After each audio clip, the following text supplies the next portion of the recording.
And the family of a Riverside County worker who died of COVID is suing the county for workplace negligence. They claim lax safety protocols led to Michael Haywood catching COVID, which led to his death. Fox 11's Christina Gonzalez joins us now live from Riverside with their fight. Christina.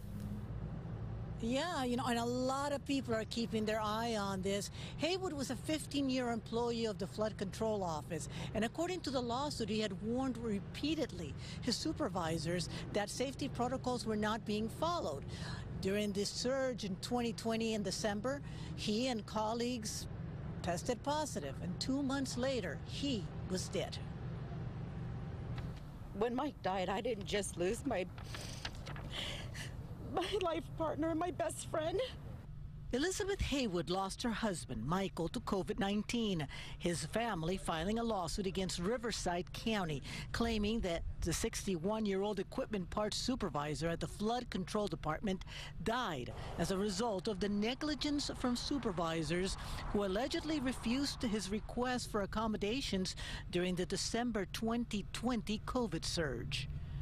To let him work at home as he showed that he could. If he needed to come into work, to stagger his schedule so that he wouldn't be working in the same office as other people who were unmasked. Haywood, a diabetic cancer survivor who also suffered from hypertension, died last February. He was 2 months away from getting the vaccine. And remember, this was in December of 2020. There were state executive orders that were telling people stay home from work if you can.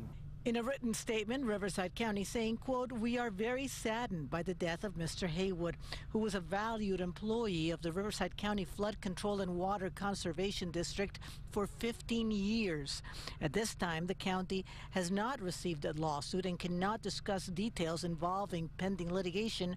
The county takes necessary coronavirus precautions to prevent and stop the spread of COVID-19. To which Haywood's son says, "We wouldn't be here now if simple guidelines were just followed and my dad was protected." Now, the lawsuit also alleges that Mrs. Haywood contracted COVID from her husband and that she's still suffering some of the long-term effects. Again, a lot of people keeping their eye on this because they don't expect it to be the first lawsuit of its kind. I'm Christina Gonzalez in Riverside. Back to you ladies in the studio. Yes, definitely a story to watch. Thanks, Christina.